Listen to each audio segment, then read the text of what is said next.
वो आदमी कुछ कुछ बोलना शुरू किया, आँख वाँख पलटा लिया अपनी, हिलने लगा। यहाँ का टेम्परेचर एक अजीब सा ठंडा पड़ गया। कुछ 5-7 मिनट बोलने के बाद वो आदमी एक बक्सा उठाता है, एक डब्बा।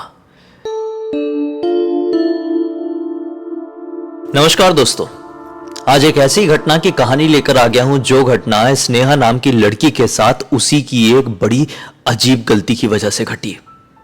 इस घटना में स्नेहा ने शैतान का हाथ पकड़ा, उससे मदद मांगने की कोशिश करी और इतिहास गवाह है, शैतान की सहायता जिस किसी ने भी लिया है, ईश्वर का हाथ छोड़कर शैतान का हाथ जिस किसी ने भी पकड़ने की कोशिश किया है, उसका अंत बहुत बुरा हुआ है। स्नेहा के साथ क्या कुछ हुआ, आइए इस कहानी के जरिए जानते हैं।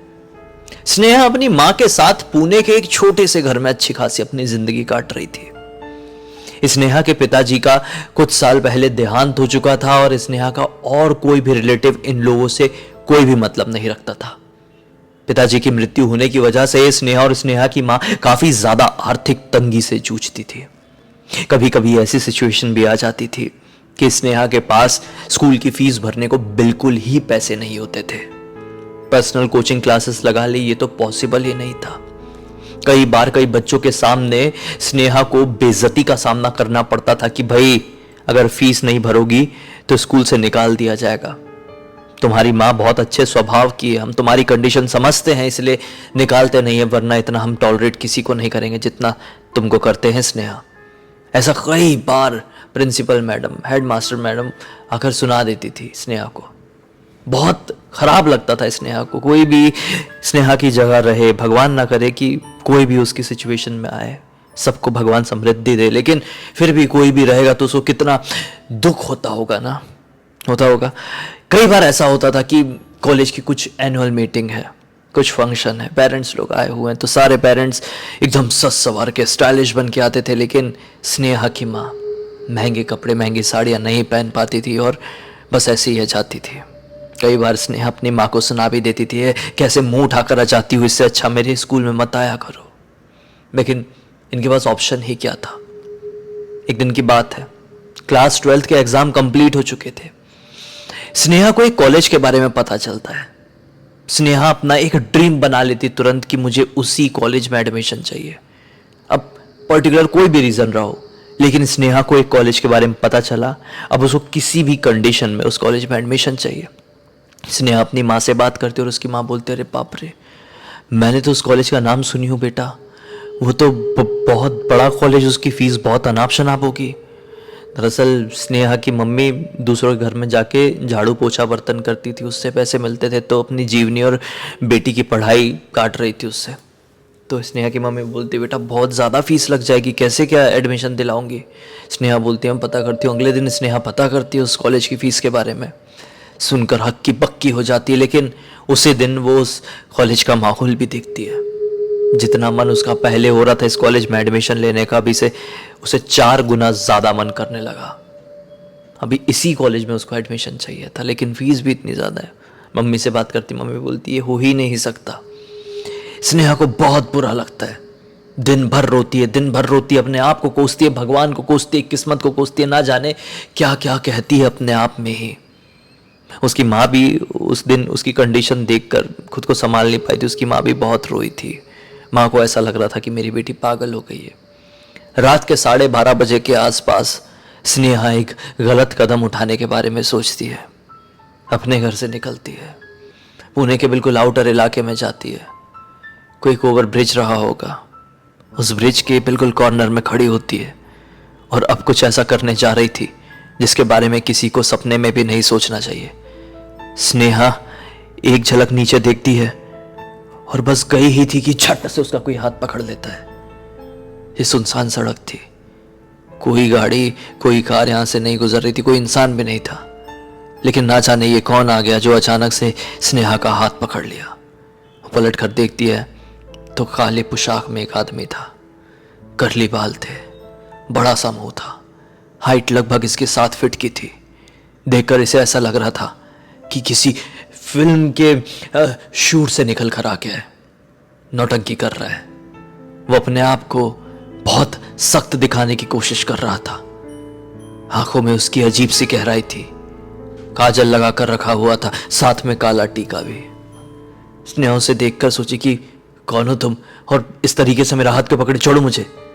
लेकिन उस आदमी ने कुछ भी नहीं कहा, उसे स्नेहा को खींच लिया और खींचते हुए उस ब्रिज के आगे की तरफ थोड़ा आगे बढ़ के, वो ब्रिज खत्म हो जाता, साइड में सुनसान सा इलाका था, वहां पर लेकर गया और स्नेहा से कहता है, एक पेड़ के नीचे खड़ा खड़ा, वहां पे एक पेड़ था, स्नेहा से कहता है कि तू जो कुछ भी कर रही है, मैं तेरे हालात समझता हूं, तुझे इन हालातों से निकाल सकता हूं। तेरा चेहरा देखकर सब कुछ पढ़ लिया हूं तेरे बारे में। अगर हाँ बोलती है तो बोल, जो कुछ भी चाहिए मिलेगा। शर्त सिर्फ इतनी है कि जो मैं कहूंगा वो करना पड़ेगा। ये बोलती है कि ठीक है, अगर जो कुछ भी मैं चाहती हूं मुझे वो सब कुछ मिल जाएगा, मेरी सारी ख्वाहिशें पूरी हो जाएगी, तो तुम इस दुनिया में मुझे जो कुछ भी करने को कहोगे मैं करूंगी।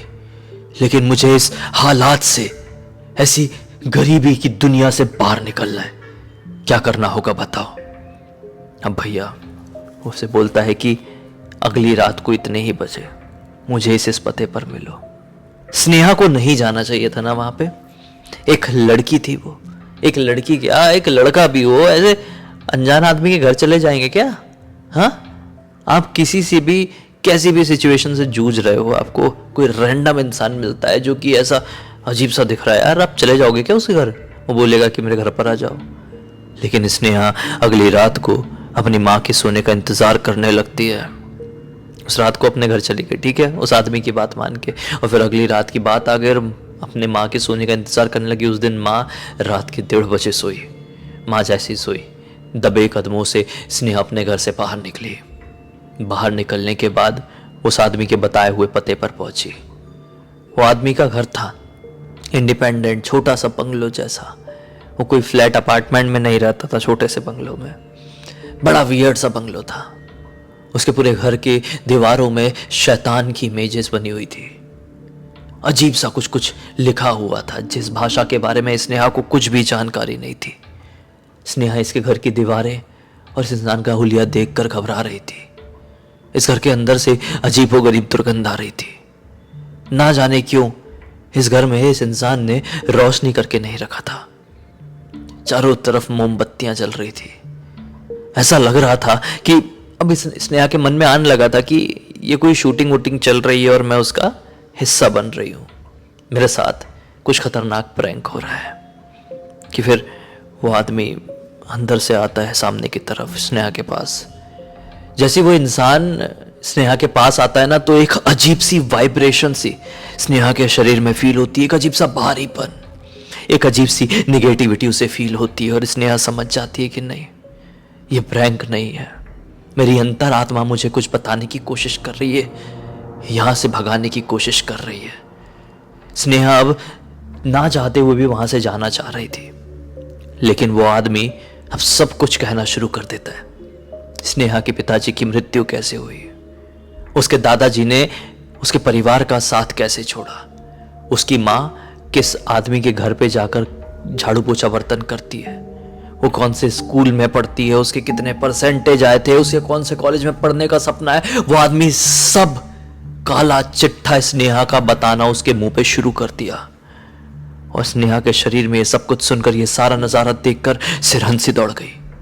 और अब स्नेहा कहती है कि मुझे नहीं मालूम मैं ये सब कुछ क्यों कर रही हूं, यहां पर क्यों खड़ी हूं, लेकिन एक चीज जानना चाहती हूं, कौन हो तुम, और क्या सचमुच में मुझे वो सब कुछ दे सकते हो जो मुझे चाहिए?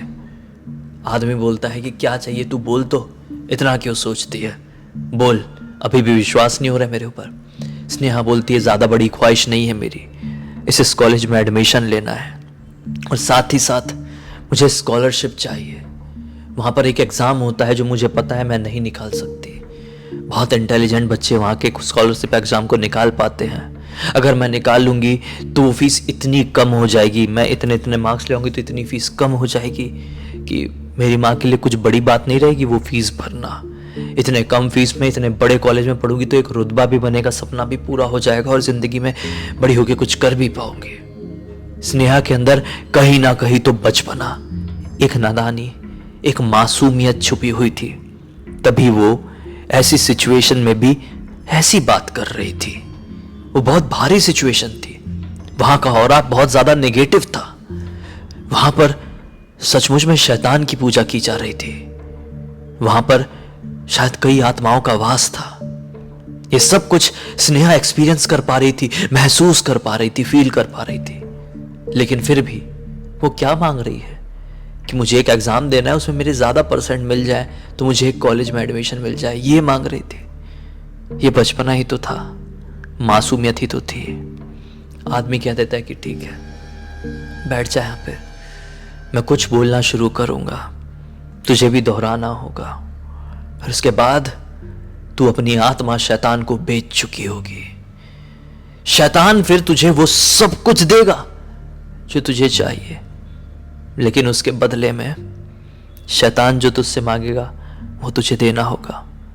स्नेहा बोलती है ठीक है, मैं वैसे भी भगवान के ऊपर विश्वास नहीं करती हूं, मैं करने के लिए तैयार हूं, क्या करना होगा। स्नेहा उस आदमी के साथ अंदर वाले कमरे में जाकर बैठ जाती है। एक अजीब सा नीचे एक बड़ी सी रंगोली होती है ना वो, लेकिन सफेद रंग की एक अजीब सी आकृति, शैतानी आकृति, शैतानी इमेज बनी हुई थी।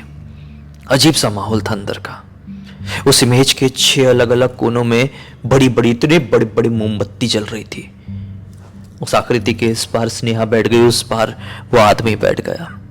वो आदमी कुछ कुछ बोलना शुरू किया, आंख वाँख पलटा लिया अपनी, हिलने लगा। यहाँ का टेम्परेचर एक अजीब सा ठंडा पड़ गया। कुछ 5-7 मिनट बोलने के बाद वो आदमी एक बक्सा उठाता है, एक डब्बा, कैसे कहूँ मैं, जर्मन, आप समझते, जर्मन का डब्बा उठाता है। उस डब्बे को खोलता है, उस डब्बे के अंदर हाथ डाल के जब बाहर निकालता है ना, तो स्नेहा क्या देखती है कि उस आदमी के हाथ में अब इंसान का कोई तो भी अंदरूनी अंग है। इसे मैं प्रॉपर इंग्लिश में प्रॉपर वर्डिंग्स के साथ नहीं बोल सकता, आप समझ जाओ। उस आदमी ने एक डब्बे में किसी इंसान का अंदर का कोई अंग रखा हुआ था, वो ऐसा निकालता है। स्नेहा जैसे ही उस आदमी के हाथ में देखती है ना, वो तो अंदर से ठंडी पड़ गई, उसका खून सूख गया, जम गया वहीं पर, वो कुछ बोलने लायक नहीं बची। बड़ी हिम्मत करके बोलती है ये क्या है। आदमी बोलता है हाथ में पकड़ो, तुमने बोली थी ना कि शैतान को तुम अपनी आत्मा बेचने के लिए तैयार हो, यह आखिरी प्रोसीजर है, करना तो होगा। स्नेहा उस चीज को हाथ में पकड़ती है कांपते हुए हाथों के साथ। वो कहता है कि अपना मुंह खोलो और उसका एक बाइट ऐसा काट के लो और बिना सोचे समझे चबा कर अंदर खा जाओ। स्नेहा बोलती है नहीं, ये नहीं हो सकता, ये क्या बात कर रहे हो, ये तो इंसान का कोई अंदरूनी हिस्सा है, क्या है मैं समझ भी नहीं पा रही हूं, लेकिन ये अंदर होता है ना हमारे, वो है, किसका है। बोलता है ज्यादा सवाल मत करो, मैं जवाब नहीं दे पाऊंगा, जो मैं कह रहा हूं करो, खाओ, थोड़ा सा खाओ। इसने यहां बड़ी हिम्मत जुटाती है और मुंह खोल के आंख बंद करके सांस रुक गया,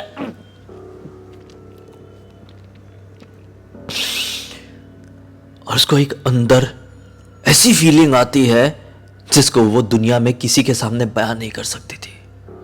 उसको ऐसा लगता है कि उसका पूरा कलेजा फट गया है, वो अगला जन्म हो चुका है, वो मर गई है, उसको ऐसी वाली फीलिंग आई। वहां पर एक अलग ही डायमेंशन में वो चली गई थी उसको चबाते से ही। कोई नॉर्मल इंसान ये नहीं कर सकता था। मैं तो ये कहूंगा कि स्नेहा का मानसिक संतुलन अब ठीक नहीं था। वो बोली कि अब मैं शैतान की हो चुकी हूं और शैतान मेरा, मुझे अब सब कुछ मिल जाएगा, शैतान मुझे सब कुछ देगा। आदमी के साथ वो जोर की हंसी हंसती है और वहां से लौट जाती है, घर पर आती है, एक डायरी उठाती है, उसके ऊपर शैतान बड़े बड़े काले अक्षरों में लिखती है, और इतने दिनों में जो कुछ भी हुआ अब तक सारी चीजें लिख देती है। और फिर ठीक 2 दिन बाद, आने वाले 2 दिनों तक वो अपने कमरे में ही बंद रहती, किसी से बात नहीं कर रही थी, किसी से नहीं मिल रही थी, खाना भी नहीं खा रही थी, सिर्फ पानी पी रही थी। 2 दिन बाद सीधे एग्जाम देने के लिए जाती है और एग्जाम में उसके लिटरली उतने ही परसेंट आते, उतने ही मार्क्स आते हैं जितना उसने सोची थी, जितना इमेजिन करी थी, जितना उसने शैतान से मांगी थी, उतने ही परसेंटेज। और रिजल्ट क्या आता है, लिटरली स्नेहा को बहुत बड़ी स्कॉलरशिप मिल रही है और उस कॉलेज में एडमिशन हो रहा है। बहुत खुश थी। उसकी मां भी खुशी से पगला चुकी थी। स्नेहा का खाला वो सच शायद नहीं जानती थी। स्नेहा बोलती है, मां तेरे साथ जाऊंगी मैं एडमिशन लेने के लिए, वहां पर फॉर्म भरने के लिए। दोनों खुशी खुशी जाते हैं। एडमिशन का लेटर मिलता है। बहुत खुश थे।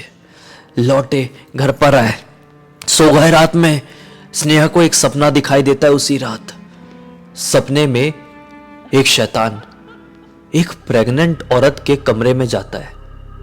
वो एक हॉस्पिटल का कमरा था। वो ये देख रही है, वो प्रेग्नेंट औरत कौन है स्नेहा को नहीं मालूम, वो शैतान कौन है स्नेहा को नहीं मालूम। ये एक हॉस्पिटल है इतना स्नेहा को पता है। लिटरली वो शैतान एक कमरे में एंटर करता है जहां पर प्रेग्नेंट औरत दर्द से चीख रही है, चिल्ला रही है। वो देखती है कि वो शैतान उस प्रेग्नेंट औरत के पास गया, उसका गला निचोड़ने लगा है, उसके पेट में हाथ डाला है और अंदर से मतलब लिटरली ऐसे हाथ डाला है और ऐसे खींच लिया उसके अंदर का। प्रेग्नेंट औरत के पेट में क्या रहा होगा, वो ऐसा खींच लिया है। वो दर्द से बहुत जोर से चीखी है, चारों तरफ खूनन खानन हो गया है और स्नेहा चीख के उठती है। ये कैसा सपना था, स्नेहा को कुछ समझ में नहीं आया। लेकिन इस सपने की वजह से स्नेहा का पूरा शरीर ठंडा पड़ चुका था। वो भागते हुए उस आदमी के घर पर जाती है उसी वक्त, जो फिर से नहीं करना चाहिए था इसको। और वो आदमी से पूछती है कि सपने का मतलब क्या हुआ।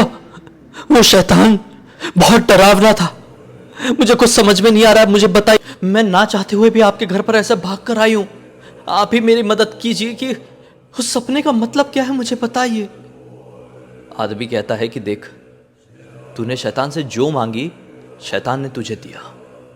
बदले में मैंने कहा था ना कि शैतान को भी तुझे कुछ देना होगा, तो शैतान को अब सूद समेत सब कुछ लौटाने का वक्त आ गया है।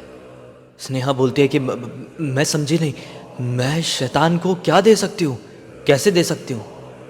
आदमी कहता है कि कुछ नहीं करना है तुझे, ये ले कुछ राई के दाने, सरसों के दाने, यहाँ से ठीक 7 किलोमीटर दूर ये नाम का हॉस्पिटल है, उसके कमरे में इस कमरे नंबर में जाना है, कमरे नंबर 407 में जाना है। जाकर खाली वो सरसों के दाने ना वो कमरे के दरवाजे के सामने ऐसे डाल देना है और तुझे लौट कर आ जाना है। फिर शैतान अपने हिसाब से अपनी चीजें कर लेगा। ये बोलती है, इसका मतलब क्या हुआ, कौन है उस हॉस्पिटल के कमरे में और ये सब कुछ मैं क्यों कर रही हूं। कहता है कि उस कमरे में वही है जो तुझे सपने में दिखाई दी थी। बोलती क्या बात कर रहे हो, वो प्रेग्नेंट औरत। आदमी कहता है कि हाँ वही। तो मेरे सरसों वहां पर डालने से क्या होगा, कहीं उस औरत के साथ कुछ बुरा तो नहीं हो जाएगा, मैं कहीं ये करके शैतान को उसकी जान लेने के लिए दावत तो नहीं दे दूंगी। आदमी हंसने लगता है। लड़की स्नेहा कहती है नहीं, चाहे मैं मर जाऊं लेकिन मैं किसी की मौत का कारण नहीं बन सकती, मैं ये नहीं कर सकती। आज के बाद तो अपनी शक्ल मुझे मत दिखाना वरना मैं पुलिस के पास जाऊंगी। ये बहुत जोर से उसको ऐसा चिल्लाती है और भागती है अपने घर की तरफ। घर पे भाग के पहुंच के सारी चीजें उस डायरी में लिख देती है कि अभी अभी जो कुछ भी हुआ। अगला दिन होता है, सुबह वो कॉलेज में कुछ फॉर्मेलिटीज होगी, इस नए कॉलेज में जो एडमिशन हो गया उसमें शायद डॉक्यूमेंट जमा करने के लिए जाना था। डॉक्यूमेंट लेकर जा रही थी और रोड क्रॉस करते हुए एक ट्रक से टक्कर खाकर ऑन द स्पॉट स्नेहा की मृत्यु हो जाती है। लिटरली अगले ही दिन स्नेहा की मृत्यु हो गई। यह घटना अभी से 8 साल पहले की है, लेकिन आज तक स्नेहा की मां इस घटना को अपने जहन से नहीं निकाल पाई है। इस पूरी घटना की जानकारी मुझे किसी और ने नहीं बल्कि स्नेहा की कजिन सिस्टर अंजलि ने इंस्टाग्राम पर लिखकर भेजी। मैंने जब पढ़ा तो मेरा दिमाग खराब हो गया। मैंने बोला ये कहानी दुनिया के सामने नहीं आई तो फिर क्या आई, इसलिए लेकर आ गया। आज कैसी लगी कमेंट सेक्शन में ज़रूर बताइए। बाकी अब तक इस वीडियो को देख लिए हैं तो लाइक ज़रूर कर देना, चैनल को सब्सक्राइब करके बेल आइकन दबा के ऑल के ऑप्शन में क्लिक करना है, क्योंकि इसी तरह के हैरान कर देने वाले खौफनाक वीडियोस डेली आप लोग के सामने लेके आता रहता हूँ। इंस्टाग्राम की लिंक इस वीडियो के डिस्क्रिप्शन बॉक्स में मिल जाए, क्लिक करके डायरेक्टली वहाँ पर पहुँच जाना। और इसी तरह की कोई भी कहानी, टॉपिक या जानकारी आप लोग के पास भी है तो ले भेजना। हो सकता है हमारा अगला वीडियो कल आपके हिसाब से बन रहा हो। तो चलिए कल फिर से मिलते हैं, तब तक के लिए बहुत बहुत धन्यवाद। आपका दिन शुभ हो।